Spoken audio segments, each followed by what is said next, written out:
ನಮಸ್ಕಾರ ಟಿವಿ9 ವಿಶೇಷ ಕಾರ್ಯಕ್ರಮಕ್ಕೆ ಸ್ವಾಗತ. ನಾನು ಅವಿನಾಶ್ ಶಿವನ್. ಇವತ್ತು ನಾವು ಮಾತನಾಡಲೇಬೇಕಾದಂತ ವಿಚಾರ ಅಂತಂದ್ರೆ ಅದು ಕಾಂಗ್ರೆಸ್ನ ಡೆವಲಪ್ಮೆಂಟ್ ಬಗ್ಗೆ. ಕಾಂಗ್ರೆಸ್ನಲ್ಲಿ ಕೆಪಿಸಿಸಿ ಅಧ್ಯಕ್ಷರ ಬದಲಾವಣೆ ಆಗುತ್ತೆ ಅವರು ಬರ್ತಾರೆ, ಡಿಕೆ ಆದ್ಮೇಲೆ ಇನ್ನೊಬ್ರು ಬರ್ತಾರೆ ಅನ್ನೋ ಚರ್ಚೆ ಇತ್ತು. ಆದರೆ ಇವತ್ತು ದೆಹಲಿ ಮೂಲಗಳಿಂದ ಲಭ್ಯವಾಗಿರುವಂತಹ ಮಾಹಿತಿ ಪ್ರಕಾರ ಯಾವುದೇ ಬದಲಾವಣೆ ಇಲ್ಲ. ಕೆಪಿಸಿ ಅಧ್ಯಕ್ಷರೇನಿದ್ದಾರೆ ಅವರು ಬದಲಾವಣೆ ಆಗಲ್ಲ ಅಂತ ಈಗ ಮಾತು ಬಂದಿದೆ. ಹಾಗಾದ್ರೆ ಯಾಕೆ ಈ ನಿರ್ಧಾರಕ್ಕೆ ಹೈಕಮಾಂಡ್ ಬಂದಿದೆ? ಕೆಪಿಸಿಸಿ ಅಧ್ಯಕ್ಷರನ್ನ ಬದಲಾವಣೆ ಮಾಡೋದಕ್ಕೆ ಯಾಕಷ್ಟು ಯೋಚನೆ ಮಾಡ್ತಿದೆ ಕಾಂಗ್ರೆಸ್ನ ಹೈಕಮಾಂಡ್? ಬನ್ನಿ ಅದರ ಬಗ್ಗೆ ಮಾತನಾಡೋಣ. ರಂಗನಾಥ್, ಈಗ ನಾವು ಗಮನಿಸ್ತಾ ಇದ್ದೀವಿ, ಒಂದು ಸಿಎಂ ಬದಲಾವಣೆ, ಇನ್ನೊಂದು ಕೆಪಿಸಿಸಿ ಅಧ್ಯಕ್ಷರ ಬದಲಾವಣೆ. ಆದರೆ ಹೈಕಮಾಂಡ್ ಮಾತ್ರ ಬಹಳ ಯೋಚನೆ ಮಾಡ್ತಾ ಇದೆ. ಹೈಕಮಾಂಡ್ ಈ ಅಧ್ಯಕ್ಷರನ್ನ ಬದಲಾವಣೆ ಮಾಡುವಂಥ ವಿಚಾರದಲ್ಲಿ ಸೊ ನಮಗೆ ಲಭ್ಯವಾಗಿರುವಂತಹ ಮೂಲಗಳ ಪ್ರಕಾರ ಏನು ಮಾಹಿತಿ ಇದೆ, ಯಾಕೆ ಬದಲಾವಣೆಗೆ ಇಷ್ಟು ಯೋಚನೆ ಯಾಕೆ ಅಂತ? ಓಕೆ, ನೋಡಿ, ಅಧಿಕೃತವಾಗಿ ಹೈಕಮಾಂಡ್ ಏನು ಹೇಳಿದ್ರು ಕೂಡ ದೆಹಲಿ ಮೂಲಗಳು ನಮಗೆ ತುಂಬ ಸ್ಪಷ್ಟವಾಗಿ ಹೇಳ್ತಾ ಇವೆ, ಯಾವುದೇ ಕಾರಣಕ್ಕೂ ಕೆಪಿಸಿಸಿ ಅಧ್ಯಕ್ಷರ ಬದಲಾವಣೆ ಇಲ್ಲ ಅಂತ. ಇದು ಈ ಚರ್ಚೆ ಬಹಳ ದೊಡ್ಡ ಪ್ರಮಾಣದಲ್ಲಿ ಬರೋಕ್ಕೆ ಕಾರಣ ಏನು ಅಂತಂದ್ರೆ, ಮೊನ್ನೆ ಖರ್ಗೆ ಅವರು ಮಾತಾಡಿದಂಥ ರೀತಿ. ಖರ್ಗೆ ಸುಮ್ಮನೆ ಜನರಲಿ ಮಾತಾಡ್ತಾ ಇದ್ರು. ಮಾತಾಡುವಂಥ ಸಂದರ್ಭದಲ್ಲಿ ಇಲ್ಲ, ನಾವು ಬೇರೆ ಬೇರೆ ಕಡೆಗೆ ಒಂದಷ್ಟು ಬದಲಾವಣೆಗಳನ್ನು ಮಾಡಿದ್ದೀವಿ. ನಾವು ಒರಿಸ್ಸಾದಲ್ಲಿ ಹಿಂದುಳಿದ ವರ್ಗದ ನಾಯಕನೊಬ್ಬನನ್ನು ನಾವು ಅಧ್ಯಕ್ಷನ್ ಮಾಡಿದ್ವಿ, ಪ್ರದೇಶ ಕಾಂಗ್ರೆಸ್ ಕಮಿಟಿ ಅಧ್ಯಕ್ಷನ್ ಮಾಡಿದ್ವಿ. ನಾವು ಇನ್ನೆರಡು ದಿನಗಳಲ್ಲಿ ಬೇರೆ ಬೇರೆ ಕಡೆಗೂ ಕೂಡ ಮಾಡ್ತೀವಿ ಅಂತ. ಅವರೇನು ಕರ್ನಾಟಕದಲ್ಲೇ ಮಾಡ್ತೀವಿ ಅಂತ ಹೇಳಲಿಲ್ಲ. ಅದಕ್ಕೆ ರೆಕ್ಕೆ ಪುಕ್ಕ ಬಂದ್ಬಿಡ್ತು. ಯಾಕಂದ್ರೆ ನೀವು ಹೇಳಿದ್ರಿ ಆರಂಭದಲ್ಲಿ, ಮೊದಲೇ ಇದರ ಬಗ್ಗೆ ಸಿಕ್ಕಾಪಟ್ಟೆ ಚರ್ಚೆಗಳಿದ್ವಾ. ಒಬ್ಬರಾದ್ಮೇಲೆ ಒಬ್ಬರು ನಾಯಕರು ದೆಹಲಿ ದಂಡಯಾತ್ರೆ ಮಾಡ್ತಾ ಇದ್ರು. ಈಗ ಆರಂಭದಲ್ಲಿ ಸತೀಶ್ ಜಾರಕಿಹೊಳಿ ಒಂದ್ಸರಿ ಅಲ್ಲ, 3-4 ಸರಿ ಹೋಗಿದ್ದಾರೆ. ಮೊನ್ನೆ ಕೂಡ ಹೋಗಿ ಬಂದರು. ಹೋಗಿ ಎಲ್ಲ ನಾಯಕರನ್ನ ಮಾತಾಡ್ಸ್ಕೊಂಡು ಬಂದರು. ಮಾತಾಡ್ಸ್ಕೊಂಡು ಬಂದಾದ್ಮೇಲಿಂದ ಅವ್ರು ಹೇಳಿದ್ದೇನು ಅಂತಂದ್ರೆ, ಹೈಕಮಾಂಡ್ ಏನು ನಿರ್ಧಾರ ಮಾಡುತ್ತೆ ಅದೇ ಫೈನಲ್ ಅನ್ನುವಂಥ ಮಾತನ್ನು ಹೇಳಿದ್ರು.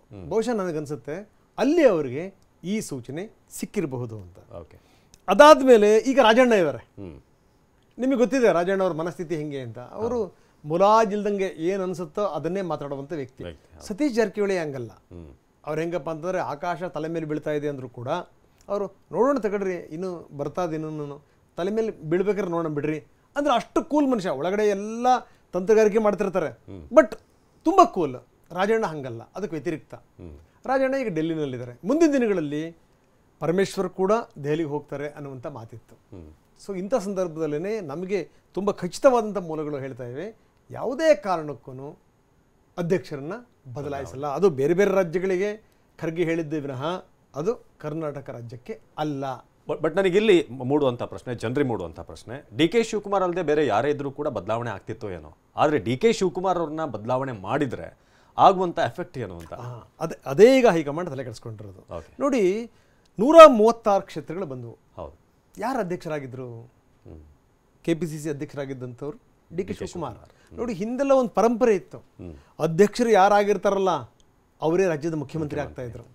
ಅಧಿಕಾರಕ್ಕೆ ಬಂದ ಅಂದರೆ ಬಹುಮತ ಬಂದಂಥ ಸಂದರ್ಭದಲ್ಲಿ ಡಿ ಕೆ ಎಲ್ ರಾಜಿಯಾಗಿದ್ದಾರೆ. ಕೊನೆಯವರು ಹೇಳಿದ್ದೇನು ಅಂದರೆ, ಯಾರೂ ಕೂಡ ಇನ್ನೊಬ್ಬರನ್ನ ಅಧ್ಯಕ್ಷರು ಮಾಡಬೇಡಿ ಅಂದರೆ, ಅಧ್ಯಕ್ಷರಲ್ಲ, ಯಾರನ್ನೂ ಕೂಡ ಮತ್ತೊಬ್ಬರನ್ನ ಉಪಮುಖ್ಯಮಂತ್ರಿ ಮಾಡಬೇಡಿ ಅನ್ನುವಂಥ ಮಾತು. ನಾನು ಅಧ್ಯಕ್ಷನಾಗೂ ಕಂಟಿನ್ಯೂ ಆಗ್ತೀನಿ, ಮಂತ್ರಿಯಾಗೂ ಇರ್ತೀನಿ, ಉಪಮುಖ್ಯಮಂತ್ರಿಯಾಗೂ ಕೂಡ ಕಂಟಿನ್ಯೂ ಆಗ್ತೀನಿ, ಹಾಗಿದ್ರೆ ಮಾತ್ರ ಹೇಳಿ ಅಂತ ಹೈಕಮಾಂಡ್ ಒಪ್ಕೊಳ್ತು. ತುಂಬ ಚೆನ್ನಾಗಿ ಗೊತ್ತಿದೆ ಹೈಕಮಾಂಡ್ಗೆ ಡಿ ಕೆ ಶಿವಕುಮಾರ್ ಅವರ ಪ್ರಭಾವ ಎಷ್ಟರ ಮಟ್ಟಿಗಿದೆ ಅಂತ, ಶಕ್ತಿ ಎಷ್ಟರ ಮಟ್ಟಿಗಿದೆ ಅಂತ. ನೋಡಿ, ಕೆಲವೊಂದು ಸಂದರ್ಭಗಳಲ್ಲಿ ನಾವು ಡಿ ಕೆ ಶಿವಕುಮಾರ್ ಅವ್ರನ್ನ ವಿಪರೀತವಾಗಿ ಟೀಕಿಸಿದ್ದೀವಿ, ಅಂದಿದ್ದೀವಿ, ಆಡಿದ್ದೀವಿ, ಅವ್ರ ಬೆನ್ನು ಹತ್ತಿದ್ದೀವಿ, ಅದರಲ್ಲಿ ಯಾವುದೇ ಡೌಟ್ ಇಲ್ಲ. ಆದರೆ ಅವರ ಕಮಿಟ್ಮೆಂಟ್ ಇದೆಯಲ್ಲ ಅವಿನಾಶ್, ಆ ಕಮಿಟ್ಮೆಂಟ್ ಬಗ್ಗೆ ಎರಡು ಮಾತಿಲ್ಲ ಅವ್ರ ಕಮಿಟ್ಮೆಂಟ್ ಬಗ್ಗೆ.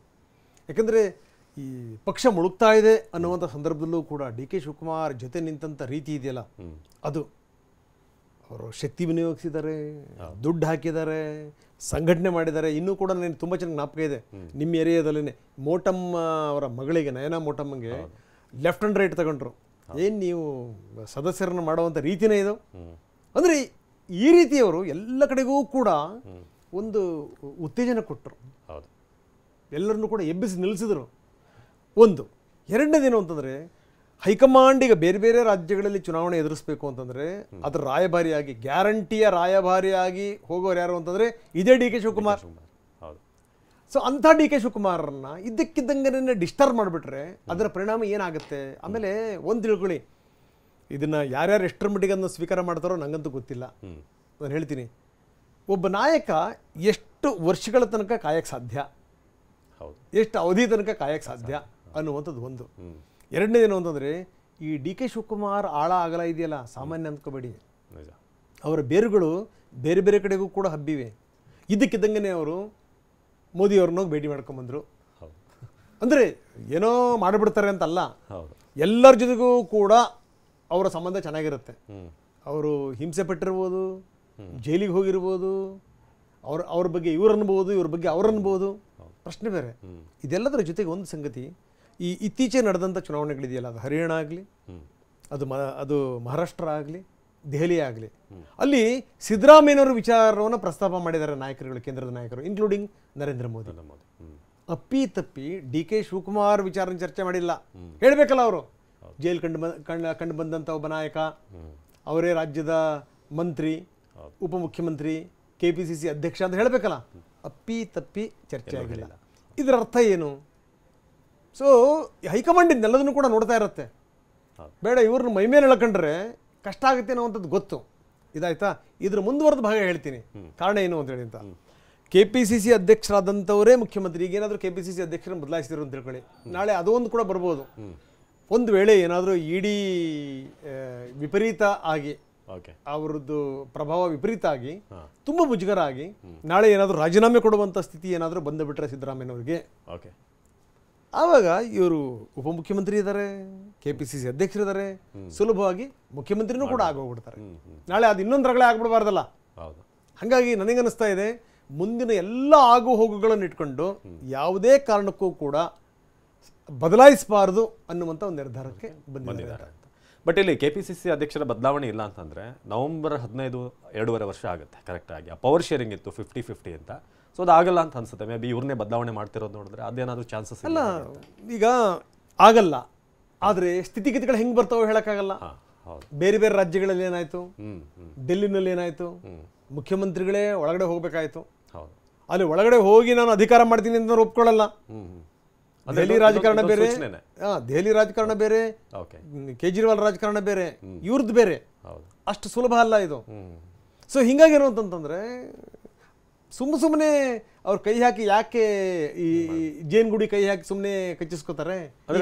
ಸಿದ್ದರಾಮಯ್ಯನವ್ರಿಗೆ ಒಂದು ಮೆಸೇಜ್ ಏನಾಯ್ತು ಅಂದ್ರೆ ಅವ್ರನ್ನ ಕಂಟಿನ್ಯೂ ಮಾಡ್ತಿರುವಂತದ್ದು ಯಾವ ಟೈಮ್ ಇತ್ತೀಚಿನ ದಿನಗಳಲ್ಲಿ ಆಗ್ತಿರುವಂತ ಎಲ್ಲವೂ ಡೆವಲಪ್ಮೆಂಟ್ಗಳು ಒಂಥರ ಮೆಸೇಜ್.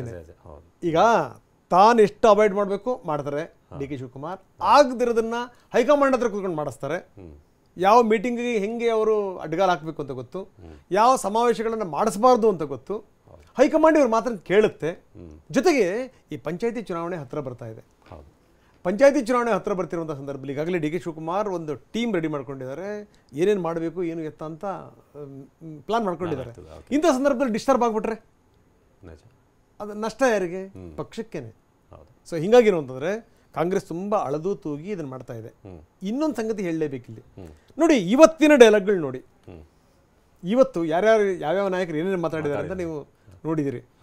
ಪರಮೇಶ್ವರ್ ಏನಂದ್ರು ಇವತ್ತು, ಇಲ್ಲ ಮುಖ್ಯಮಂತ್ರಿಗಳು ಅವಧಿ ಪೂರೈಸ್ತಾರೆ, ಈ ಮುಖಾಂತರ ದಾಖಲೆ ಬರೀತಾರೆ ಅನ್ನುವಂಥ ನಂಬಿಕೆ ಇದೆ, ಅದೇ ರೀತಿ ನಾನು ಹಾರೈಸ್ತೀನಿ ಅಂತ ನೋಡಿ. ಇವತ್ತಿನ ಮಾತುಕತೆ ನೋಡಿ. ಇನ್ನು ಹೆಚ್ಚಿ ಮಾದೇವಪ್ಪ ಮಾತಾಡಿದ್ದಾರೆ. ಏನಂತ ಮಾತಾಡಿದ್ದಾರೆ ಅವರು? ಇಲ್ಲ ಏನು ಅಂದರೆ ಈ ಸಮಾಜ ಸೇವೆಗೆ ಇದೇನು ಇಷ್ಟೇ ಟೈಮು ಅಂತ ಇದೆಯಾ, ನಿವೃತ್ತಿ ಅಂತ ಇದೆಯಾ? ಖಂಡಿತವಾಗ್ಲೂ ಇಲ್ಲ ಅಂಥೇಳಿ ಅವ್ರು ಹೇಳಿದ್ದಾರೆ. ಸೊ ಈ ರೀತಿ ಈ ನಾಯಕರ ವರಸೆ ಬದಲಾಗಿದೆ. ಜೊತೆಗೆ MB ಪಾಟೀಲ್ ಮುಂದಿನ ಚುನಾವಣೆ ಕೂಡ ನಾವು ಸಿದ್ದರಾಮಯ್ಯ ನೇತೃತ್ವದಲ್ಲಿ ನಾವು ಎದುರಿಸ್ತೀವಿ ಅಂತ. ಯಾಕೆ ಈ ಮಾತುಗಳು ಅಂತಂದ್ರೆ ಅವ್ರಿಗೆ ಗೊತ್ತಾಗಿದೆ ಸೊ ಇದೆಲ್ಲ ಆಗಿ ಹೋಗೋದಲ್ಲ ಅಂತ. ಅಟ್ಲೀಸ್ಟ್ ಏನು ಅಂತಂದ್ರೆ ಈ ಮುಂದಿನ ದಿನಗಳಲ್ಲಿ ಇದು ಬದಲಾಗಲ್ಲ ಅಂತಂತಂದ್ರೆ ನಾವು ಸ್ವಲ್ಪ ಬಿಗಿಯಾಗಿದ್ದೀವಿ ಅಂತ ತೋರ್ಸೋಕ್ಕೋಸ್ಕರ ಈ ಪ್ರಯತ್ನಗಳನ್ನು ಮಾಡ್ತಾರೆ. ಈ ರಾಜಕೀಯ ಚಿತ್ರಣ ಇದೆಯಲ್ಲ, ಈ ಮ್ಯಾಥಮೆಟಿಕ್ಸ್ ಇದೆಯಲ್ಲ, ಇದು ಪೊಲಿಟಿಕಲ್ ಮ್ಯಾಥಮೆಟಿಕ್ಸು, ಅದು 2+2 5 ಬೇಕಾದ್ರೂ ಆಗ್ಬೋದು, 3 ಬೇಕಾದ್ರೂ ಆಗ್ಬೋದು, 0 ಬೇಕಾದ್ರೂ ಆಗ್ಬೋದು. ಸೊ ಹಿಂಗಾಗಿ ಅಂದರೆ ನಾಯಕರುಗಳಿಗೆ ಇನ್ನೇನು ಬೇರೆ ಮಾರ್ಗ ಉಳಿದಿಲ್ಲ ಅನ್ಸುತ್ತೆ. ಹೈಕಮಾಂಡ್ ಬಹಳ ತುಂಬ ಯೋಚನೆ ಮಾಡಿ ಅಳೆದು ತೂಗಿ ಈ ನಿರ್ಧಾರಕ್ಕೆ ಬಂದಿದೆ ಅಂತ ನಾನು ಭಾವಿಸ್ತೀನಿ. S fine. KPCC ಅಧ್ಯಕ್ಷರ ಬದಲಾವಣೆ ಇಲ್ಲ, ಇದು ದೆಹಲಿ ಮೂಲದಿಂದ TV9ಗೆ ಲಭ್ಯವಾಗಿರುವಂತಹ ಮಾಹಿತಿ. ಮುಂದೇನು ವಾಟ್ ನೆಕ್ಸ್ಟ್, ಉಳಿದಂಥ ನಾಯಕರು ಇದನ್ನು ಹೇಗೆ ಸ್ವೀಕಾರ ಮಾಡ್ತಾರೆ, ಇದು ಕೂಡ ಬಹಳ ಕುತೂಹಲ ಇದೆ. ಇದ್ರ ಬಗ್ಗೆ ಕೂಡ ನಾವು ಡೆವಲಪ್ಮೆಂಟ್ ಏನೇನಿದೆ ಪ್ರತಿಯೊಂದನ್ನು ಕೂಡ ನಿಮ್ಮ ಮುಂದೆ ಇಡ್ತೀವಿ. ನಿರಂತರ ಸುದ್ದಿಗಾಗಿ ನೋಡ್ತಾ ಇರಿ TV9.